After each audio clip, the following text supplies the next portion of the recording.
जय सच्चिदानंद आयो लाल सभई झूलेलाल। हेलो दोस्तों, मां आहियां सुनीता कोतवानी ऐं स्वागत आहे तव्हां सभिनि जो तव्हांजे पंहिंजे सिंधी चैनल कोतवानीस किचन सिंधीअ में। त अॼु असां ठाहींदासीं ॾाढी टेस्टी ऐं डिलीशियस सी रेसिपी। मगर रेसिपी स्टार्ट करण खां पहले जे अगरि तव्हां अञा ताईं मुंहिंजे चैनल खे सब्सक्राइब कोन कयो अथव त प्लीज़ मुंहिंजे चैनल खे सब्सक्राइब कजो, वीडियो खे लाइक कजो ऐं पंहिंजे फ्रेंड्स एंड फैमिली सां गॾु शेयर कजो। त अचो त रेसिपी स्टार्ट कयूं। त अॼु असां हिते ठाहींदासीं होली जा स्पेशल गिहर, सिंधी गिहर जेके ॾाढा ई टेस्टी हूंदा आहिनि, मिठा कुरकुरा क्रिस्पी ऐं इज़ीली घर में तयारु थी वेंदा आहिनि। त अचो त हिन सिंधी गिहर जी रेसिपी स्टार्ट था कयूं। गिहर जो अटो ठाहिण लाइ मां हिते हिकु कोप मैदो खयो आहे ऐं 1/4 कप ॾही कई आहे, जेका खटी ॾही आहे। ताज़ी ॾही हिन में तव्हां इस्तेमालु न कजो, थोरी सी खटी ॾही खणिजो। ऐं 2 चुटकी मां हिते केसरी कलर खयो आहे। हिनखे तव्हां सुठे सां करे वठो मिक्स। ऐं हाणे मां हिन में विझंदमि 1/2 कोप पाणी।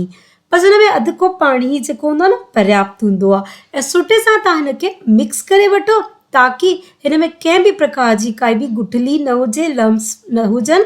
त सुठे सां मिक्स करे हिनखे बिल्कुलु तव्हांखे स्मूथ बैटर ठाहिणो अथव। ॾिसो हिन प्रकार सां तव्हां जेको आहे न 1 कोप पाणी कयो, जंहिंमां मूंखे 1/2 कोप पाणी बसि हिन में लॻियो। त ॾिसो हिते जेको आहे न 1/2 कोप पाणी बची पियो आहे। टोटल 1/2 कोप पाणी मां हिन में इस्तेमालु कयो आहे। ऐं हाणे हिन बैटर खे तव्हां ढके करे जेको आहे न 6 कलाक रखे छॾो। उन सां छा थींदो न, अटे में सुठो खमीर थींदो। त 6 कलाक मां हिनखे साइड करे रखे छॾंदमि। ऐं हिते मां ठाहियां थी हाणे चाशनी। त चाशनीअ लाइ मां 1 कोप खंडु खई आहे ऐं उन ई कोप सां 1/2 कोप पाणी। ऐं सुठे सां हिनखे हाणे असां हिते टक वॼारंदासीं।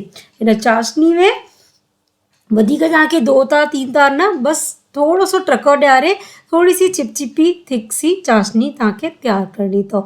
ऐं फ्लेवर लाइ मां हिन में 1/4 चमचो इलायची जो पाउडर विधो आहे। तव्हां चाहो त 2-3 फ़ोटा ईअं कुटे करे विझो। 1 चुटकी केसर विधी मां ऐं लॻभॻि 2 चुटकी जेको आहे न केसरी ऑरेंज कलर विधो। कलर टोटली ऑप्शनल आहे, तव्हां चाहो त विझो, चाहो त स्किप बि करे था सघो। त हिन खां पोइ हिनखे सुठे सां असां टक ॾियारंदासीं। ऐं चाशनी खे तव्हां ॾिसो थोरी सी न हल्की सी चिपचिपी थी आहे। ऐं बिल्कुलु असांखे हिनखे वधीक टको न ॾियारणो आहे, न त चाशनी जेका आहे न काफ़ी घाटी थी वेंदी। बसि तव्हां हिनखे 2-3 टक ॾियारोसि। ॾिसो हिकु हल्का सा अधु तार हिन में थियनि था न, पूरो हिकु तार बि हिन में न बीहंदो आहे। ऐं गैस जो फ्लेम बंदि कयो। 4-6 बूंद मां हिन में लीमे जो रस विधो, जंहिंसां चाशनी में जेके न क्रिस्टल फॉर्म न थींदा आहिनि।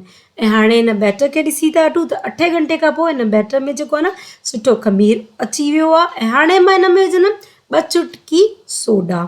ऐं सोडा विझी तव्हां हिन बैटर खे सुठे सां करे वठो मिक्स।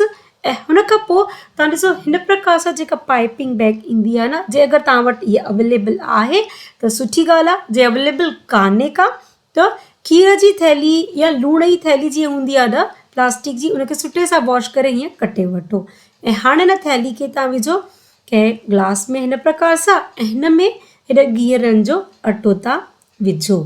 हिन प्रकार सां जेका आहे न विझी करे असां हिनखे सेट कंदासीं गिहर ठाहिण लाइ। ऐं हाणे रबर लॻाए करे हिनखे जेको आहे न तव्हां क्लोज़ करे वठोसि। ऐं हिन खां पोइ सना सना असांखे गिहर खपनि त हिनखे जेको आहे न कैंची सां हिकदमि सन्हो सो तव्हां होल करे कट करे वठोसि। ॾिसो हिन प्रकार सां बिल्कुलु नंढड़ो सो कजो हीअं। ऐं हाणे हिकु फ्लैट वारी काई तई खणो था, उन में हीअ रिंग विझंदासीं, जेका मट जी रिंग हूंदी आहे न, उहा रिंग विझी करे गैस पहले तेल तव्हां सुठो गरम करे वठो। उन खां पोइ स्लो फ्लेम ते हिन प्रकार सां तव्हां हे गिहर जो बैटर हिन में विझो। ऐं स्लो फ्लेम ते ई तव्हांखे गैस खे रखिणो अथव। थोरी देरि में जीअं ई गिहर सुठे सां सिझी वेंदा आहिनि, पाणी जेको आहे न रिंग जा किनारा छॾणु लॻंदो आहे। त थोरी देरि खां पोइ ॾिसो मां रिंग हिन मां कढी वरिती। ईज़िली रिंग जेका आहे न निकिरी वेंदी आहे। ऐं हिनखे जेको आहे न तव्हां धीरे से टर्न करे वठो। ऐं हाणे तव्हां गैस जो फ्लेम जेको आहे न फुल करे वठो ऐं उन में हिनखे सुठे सां तरे कढो। मां हिकु ॿियो बि गिहर तव्हांखे हिते जेको आहे न तरे थी ॾेखारियां। ॾिसो विचो विच तव्हां रखो रिंग ऐं हिन कोन में जेको असां बैटर विधो आहे न उन सां तव्हां इहो बैटर विझी खणो। गैस जो फ्लेम तव्हांखे हिन स्टेज में सिम ते ई रखिणो अथव। ऐं पाण ई जेको आहे न गिहर सुठे सां तरजी करे किनारा छॾे ॾींदो आहे। ऐं उन खां पोइ तव्हां रिंग कढी छॾो ऐं धीरे से गिहर खे पलटाए वठो ऐं हिन टाइम ते तव्हां गैस जी फ्लेम फुल ते करे वठो। बसि इन प्रकार सां जेके आहिनि न सभई गिहर तव्हांखे जेके आहिनि न तरे करे कढी वठिणा आहिनि।